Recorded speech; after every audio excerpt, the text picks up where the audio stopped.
Yeah, I thought we started the game really well. I thought the first half was excellent. Good to get our lead there right before the half and take the momentum into the second half. I did think we let the game get away from us a little bit in the second half. Kind of took on some water by the end of it, and end up conceding a lot of chances. And the game is probably closer than it should be. I felt like we probably deserved better for how we performed, but. I think looking back on it, it's still a really good result, and 3 points is 3 points at the end of the day. How are you liking being Long Throws FC? Yeah, they honestly being on the other side of it, they're difficult to defend. They're kind of awkward. You set up kind of like a corner, and they can generate some good chances. So it's nice to have it from both sides. It kind of keeps teams on their toes, and like I said, it's kind of frustrating to defend. So. I like what we're doing to other teams too, putting them in difficult places. Does Sharpie go as in-depth on that as he does for corners or direct free kicks? What's the X's and O's like film study look like on that? Not quite as in-depth. It's a little more simplified. I can't quite whip in different types of balls with the throw, but there is some strategy to it. Trying to hit certain certain spots on the field and getting flicks from that, but.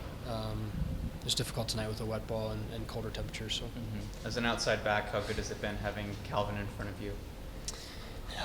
Makes the job relatively easy. At times it's difficult to get involved in the attack just because he's so fast. In terms of an overlap or an underlap, I can't really get past him. But it's been good. I feel like we've got a good chemistry right now, and getting him behind is a big focus. Getting anyone behind is a big focus of ours, being direct and trying to turn the other team around, make them uncomfortable. And we've been doing a good job of that, and that's a credit to Calvin as well. I've enjoyed playing with him and enjoy getting him in spots to hopefully have end product assists and goals. What have you made of Nick Seby's progress this season so far, and his performance tonight as well, being kind of thrust into a role for Sam? Yeah, even back to the Miami game, a really good performance from him, and it's difficult. Any of those guys that come in that maybe aren't in the regular rhythm of things, it's really, really difficult. I don't think people understand to be able to stay fit and get thrown into a lineup and play 90 minutes out of nowhere. Or tonight, he's probably short notice in the warm-up and come in and do a job and see the game out. It's commendable, and I think it shows a lot of maturity for him, which I think is what you want to hear as a young player. It was a really mature performance from him, so happy for him, and hopefully there's more to come.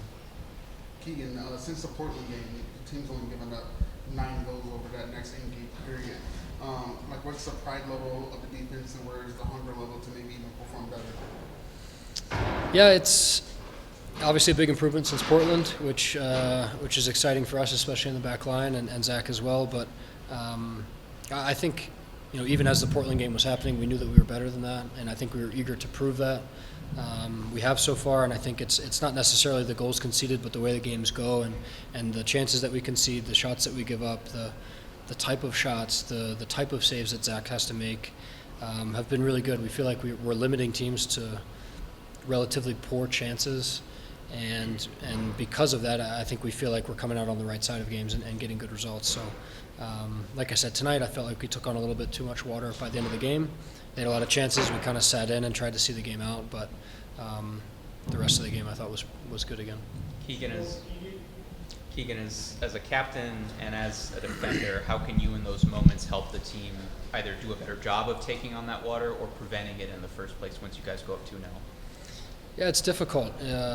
Especially tonight, I think everybody was working a little bit harder to stay warm as well. I think the energy levels were low. I was dragging at halftime, I felt it, but it's a challenge. I think that's why we work so hard in training, because when the game comes, either it's too loud, you're too tired, sometimes you can't communicate, and for us to be on the same page without that verbal communication and still trying to work out some of these issues on the fly. There's no timeouts, there's no stoppages to figure things out, and it wasn't perfect, it never is, but